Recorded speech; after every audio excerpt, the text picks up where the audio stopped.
Hey, I'm Melissa. And I'm Whitney. We started this true crime podcast over a glass of wine and quickly turned from true crime listeners into true crime advocates. So get comfy, pop a cork, and grab a glass because we have work to do.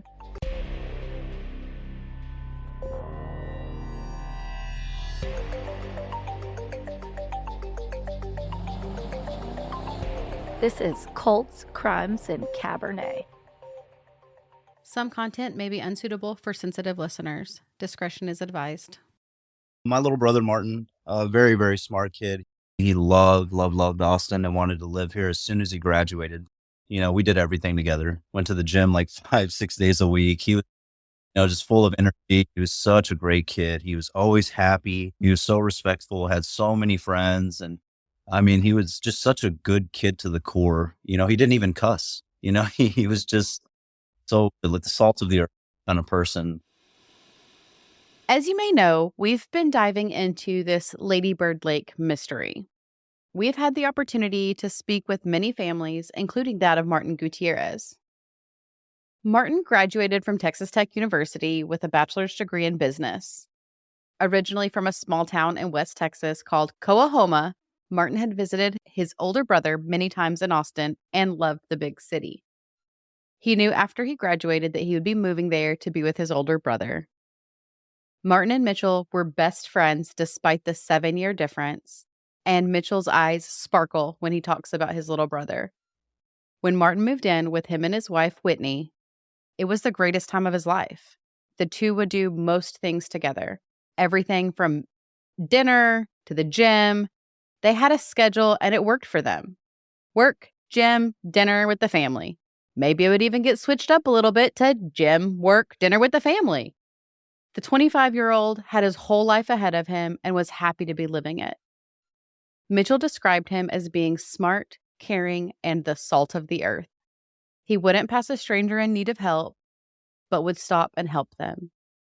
When Mitchell shared photos of Martin with us, I noticed that he had the biggest smile, and I know I shouldn't use this word to describe a full-grown man, but these adorable dimples. He had an athletic build. He was 5 foot 8 inches tall and deep brown eyes. I loved that his brother said that he didn't even cuss. I just cracked up when he said that. I'm like, what 25-year-old young man doesn't even cuss? On November 18th, 2018, it was a day just like most. Martin went to dinner with his brother Mitchell, Whitney, and her family at Cover 3 on West 6th Street. After dinner, Mitchell and Whitney decided to call it a night because they had to work the next morning, but Martin made plans to go out with his friends for a bit on Rainy Street. Rainy is a unique experience, much like most of Austin. It is a historic, originally residential neighborhood with houses built from the 1880s on. Cattle Baron Jesse Driscoll and Frank Rainey subdivided 16 acres of land, and the neighborhood was erected mainly for middle-class tradesmen. In the 1920s, the area began to grow more and more diverse, and when the downtown area flooded in 1935, many of the homes were destroyed. Rainy Street, being on the southeast corner of downtown, was sectioned off from other residential areas when Interstate 35 was built in 1978. The condition of the homes went considerably downhill, and hoping to ward off commercial and residential redevelopment, they applied and were added to the National Register of Historic Places.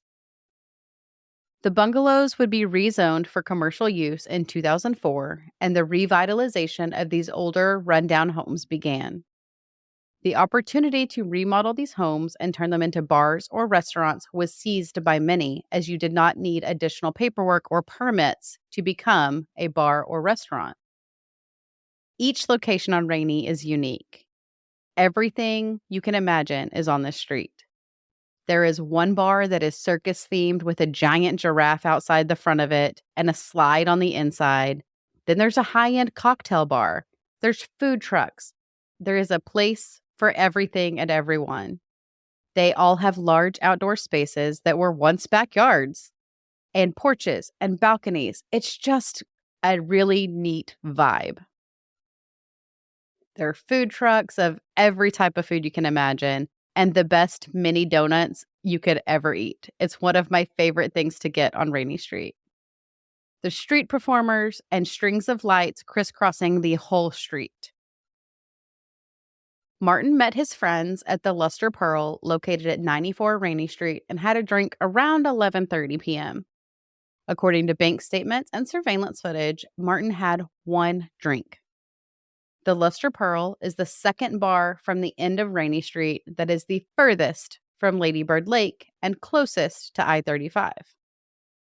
It's important to remember that on paper and in videos, Martin had one drink at the Luster Pearl. Just one. This wasn't abnormal. Martin was a gym rat. He was conscious of what he put in his body. Not to the point of counting every single calorie, but Martin knew his body's limits. He did not experiment with drugs, and he knew how to handle the alcohol he did drink. From the Luster Pearl, Martin and his friends decided to head next door to the Alibi before calling it a night. The Alibi sits on the corner of Rainy Street and Driscoll Street, still at the far end of Rainy from Ladybird Lake. At 1:27 a.m., Martin called a friend for a ride home. That friend was still at work and was unable to pick him up. Mitchell woke up the following morning, and when he realized Martin wasn't home, he immediately went into worry mode. It was beyond out of character for Martin to not return home. Mitchell called and texted his phone, but it went straight to voicemail and the text would go unanswered. Mitchell is a nurse practitioner and knew there was a possibility he could be at a hospital, so he called every single one of them in Austin. No hospital had a patient that met Martin's description or had his name. So Mitchell thought what most people do. Maybe Martin had gotten into some trouble on Rainy Street and that law enforcement had picked him up or had gotten involved. It was the natural progression of looking for his brother. Martin had not been in trouble with law enforcement before, but with an area like Rainy Street, where there are that many intoxicated people on the street, altercations break out all the time. When Austin PD also did not have Martin, Mitchell's panic began to multiply. He filed a missing persons report, called his family, called into work that day, and him and Whitney set out to find Martin. Mitchell called Martin's friends he knew that he was out with that night, and they told him about going from the Luster Pearl over to the Alibi and that Martin had left on his own. Mitchell then tried to track Martin's phone, but again came up empty-handed because it was turned off. He even tried to get into Martin's Uber and Lyft accounts to see if he had requested a ride after his friend was unable to pick him up, but neither were used. Where Mitchell and Martin lived was too far to walk home. That's amazing that they thought to check his Uber apps just to see. Like, that's amazing if you're able to have that information of another person. It could be a lot of good. Law enforcement, Mitchell, and Whitney searched for Martin. The family printed and distributed flyers, walked Rainy Street, the surrounding areas, even as far down as Zilker Park, hoping for some signs of Martin. Mitchell and Whitney really had to take the reins of Martin's investigation because they were having difficulty talking to law enforcement. The assigned detectives weren't the most responsive, and time is of the essence when looking for a missing person. Everyone talks about the first 48. The first 48. You have to establish a timeline and a route of where they could have gone. The easiest way to see where Martin had gone would have been surveillance footage from the bars that he was at and the surrounding businesses and Martin's phone records. The police department didn't move at a pace that in my mind is suitable for missing persons. I know APD is understaffed like every other police department in this nation, but dragging your feet in those critical first few days is unacceptable. Mitchell and Whitney went to the Luster Pearl to ask bartenders if there were any surveillance footage of Martin while he was there. The bartender couldn't originally give him the footage as he needed the manager to pull it, so they headed next door to the Alibi asking the same questions. The Alibi was more than cooperative with Mitchell and Whitney. They showed them the footage of Martin from the night he went missing, and red flags started going up almost immediately. Martin wasn't interacting with his friends. They were nearby, but he was sort of off to one side, on his phone, and acting out of the norm. The bartenders at the Alibi weren't serving him as he had appeared to be intoxicated. How did Martin go from having one drink next door to visibly intoxicated at the next location? On the video from the Alibi, as Martin was leaving, he ran outside in almost a sprint, but also in a strange sort of motion. When he had left that bar in Alibi, he's a meathead. Like, we were just power lifters. He'd just walk around with his stand, seeing his behavior. It was almost like he was frolicking out of the bar. It was so weird. He skips. Yeah, like skipping Out of the bar by himself. Yeah, he's just a gym rat. Like, you don't do that. He just never did that. He had a stature about him. The manager noted to Mitchell and Whitney that Martin was there from 12:30 a.m. till about 1:15 a.m. So let's talk timeline here. At 11:30, he was at the Lester Pearl and bought his last drink. That was the last known money taken out of Martin's account. If he stays there to have that drink, it's an hour till he's over at the Alibi. Okay, maybe his friends bought him a few drinks. Who knows? Maybe a girl bought him a drink, or a guy, whatever. Maybe he got some free drinks some other way. But he was there for over 45 minutes at the Alibi, not drinking at all because the bartenders were not serving him. Where did Martin go? Hi, I'm Tara Newell, and I survived being attacked by Dirty John Meehan, killing him in self-defense. I'm Collier Landry, and at 11 years old, I survived my father, Dr. John F. Boyle Jr., murdering my mother. I testified against him in court, sealing his fate.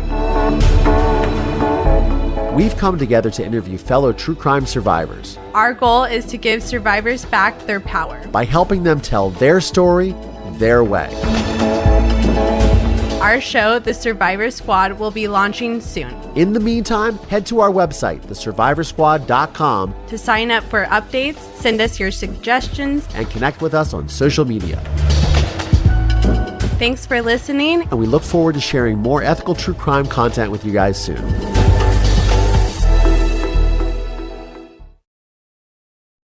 Speaking with other local businesses that had surveillance cameras up, Mitchell was able to secure some footage from a tech company that's there on Rainey Street. And it showed Martin walking east on River Street towards the interstate about 10 minutes after he left the Alibi. In this video, he is on his phone while he is walking. If you do the timeline here, he called a friend at 1:27. 10 minutes after he left the Alibi is 1:25. So maybe he's pulling up his phone, looking for his friend's phone number at this time to call. He didn't appear as overly intoxicated to the point of severe stumbling or falling down. He was able to operate his phone while he walked. Mitchell's family took to the media, making pleas asking for help from the public. Anyone that was on Rainey Street that night to please check your phones. Maybe Martin's in the background of a picture. Or maybe you saw him and didn't realize it, to help narrow the timeline of where Martin could have gone. Making every attempt to get Martin's picture and story out there, seeking answers. We've talked about this before, that there's no manual or checklist that tells families what to do in these moments. Martin's family, in a time of stress, sadness, worry, and sheer terror, fought for attention and was able to keep pushing in, looking for him. Hours and hours and miles of pavement were covered by family and around 50 volunteers that were regularly combing the streets. Mitchell was concerned that he was injured somewhere and needed assistance. Being a nurse practitioner, that's immediately where his mind goes. What if he's hurt and he can't help him? What if he's stuck behind a dumpster somewhere? What if he fell down and broke his leg and there's no one around him? That, along with big brother instincts, he knew something was terribly wrong. The police brought out boats for one search and used sonar and infrared scanners on the lake, searching, and turned up empty-handed. We believed the Travis County search and rescue when they said, "Oh yeah, When he's they rolled definitely it not." out, we Yeah, were like- they're definitely not in the water. In what would be the longest week of the Gutierrez family's life, they searched day in and day out for Martin. Originally offering up a $5,000 reward and then doubling it, they received no answers. Monday, November 26th, 2018, a 911 call came into law enforcement after a man stepped out on his patio to drink his morning coffee and saw what appeared to be a person in Ladybird Lake. Remember that you're not allowed to swim in Ladybird, so seeing a person without a kayak, canoe, or paddleboard generally raises suspicions immediately. The body had been found off of East Riverside Drive, not far from where Martin went missing. Police called Martin's family and notified them that a body had been found, but they would not confirm or deny that it was related to any missing persons case at that time. They didn't even provide the family with a potential age range or race of the deceased, but they were asked to come down to the location. This seems out of norm for a procedure. Most times, law enforcement would speak to a family in private, maybe down at the station, maybe in a separate area. But this time they were invited down to the scene where press was nearby, spoke with them, and then they were taken to a nearby picnic table, all in front of press. That seems super weird. The family was hit with the worst possible scenario. Martin had been found deceased. His ID and credit card were inside his wallet in his pocket, but no cell phone was ever found. Martin's body, I read on one news article that while they were standing there, the press was standing there waiting for police to make a statement on what they had found. They could hear Martin's mother cry out in agony, which is exactly why they should be told in private and in a secure location. That is heartbreaking. Martin's body was sent for an autopsy, and from this moment, it's almost radio silence from law enforcement to the family. While grieving their loved one, they are still out pounding the pavement, demanding answers, attempting to reach out to law enforcement with any and all of their leads because the family was the only one coming up with them. The only information they had received from law enforcement was that the autopsy and toxicology reports would take time to come back. They told them 3 months at minimum. All the while, continuing to investigate on their own, they speak with the Emma S. Barrientos Mexican American Cultural Center that's right there near Rainey Street that also has surveillance cameras up. They told the family that police had been there asking for footage, but for the wrong date. They were requesting footage from a different day than the day that Martin went missing. That's horrible. They have one job: to ask for footage on the right day. And they didn't. Once they were able to get their hands on Martin's reports, the family learned that it showed his blood alcohol level percentage was higher than it should have been, but this is due to the gases that are released during decomposition. His toxicology reports showed nothing of merit and that it was inconclusive when they searched for any drugs in his system. This could be due to Martin's body having been in the water for a week. One thing notable is that his autopsy report said there was blunt force trauma on the right occipital area, but according to law enforcement, this was not indicative of foul play. Law enforcement marked Martin's case as an accidental drowning and closed it. Now, knowing that multiple people have died in the same area, the Gutierrez family has made it their mission to create change. They have spoken on many occasions to council members to have lights, cameras, fences, or any other preventative measures for safety added to Ladybird Lake. It is pitch black around the trails at night, and while the park is supposed to be closed after 10 p.m., there is no one enforcing these times. Tens, if not hundreds, of unhoused individuals live in tents around this lake. Most of these were not questioned when Martin went missing, as well as others that have now had the same fate. The Gutierrez family, the John family that you have learned about, community members, and Austinites have continued to push for action to take place. This year, they put up some solar-powered lights and temporary fencing before the popular South by Southwest Festival in hopes to deter people from falling into the lake. One of the solar lights has already burned out, but one council member for the region has been quoted that permanent lighting is due to be completed in June of this year. When we asked how we can help, Mitchell and Whitney both stated that education and awareness is needed above all else. Hundreds of thousands of people are on Rainy Street every year. We need to raise awareness that until there is lighting and fencing and cameras, that you need to be vigilant in where you are. Do not go near the lake. You may fall in.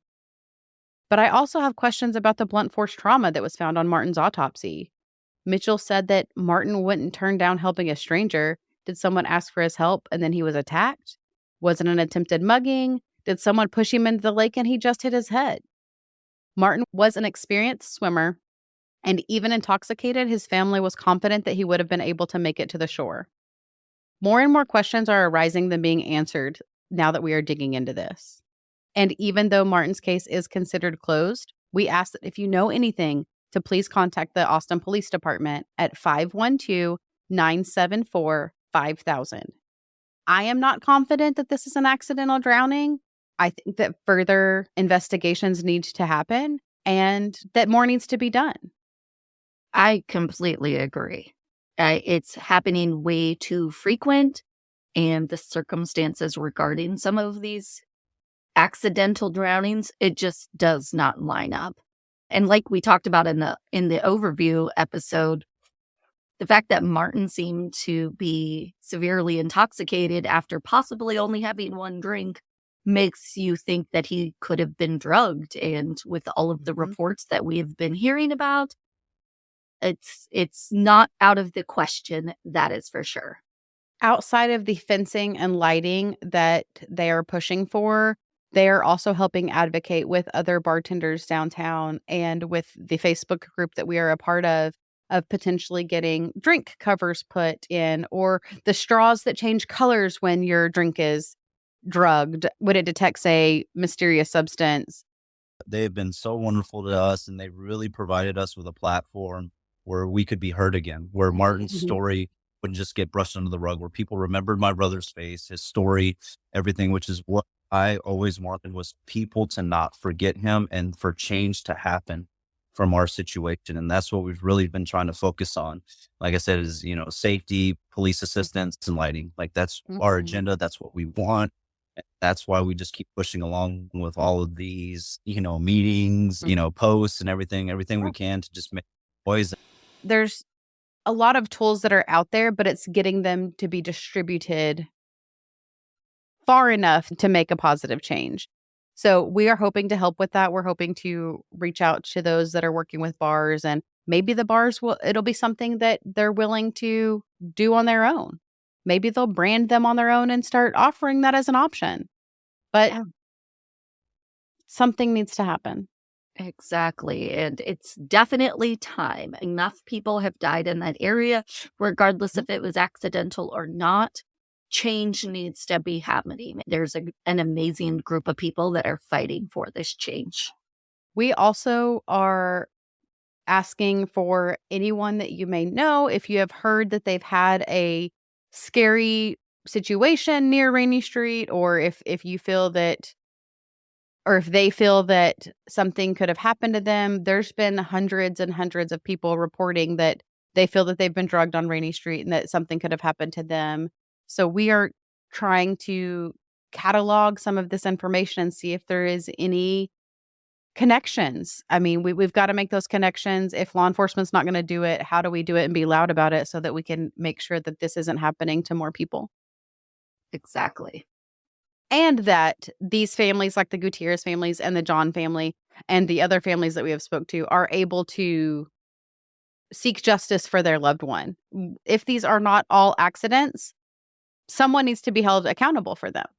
Exactly. Yes. They need to know what really happened that night.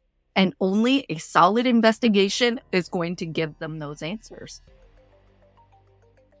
Just by listening to our content, you too are advocating for justice for these families. Thank you for making a difference in their lives as well.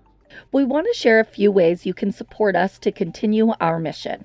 You can become a Patreon subscriber for as little as $1 per month, or a simple rate and review on your favorite podcast platform helps us get in front of someone who may know something. We will continue traveling state by state, seeking justice, because we will be there no matter where, no matter who.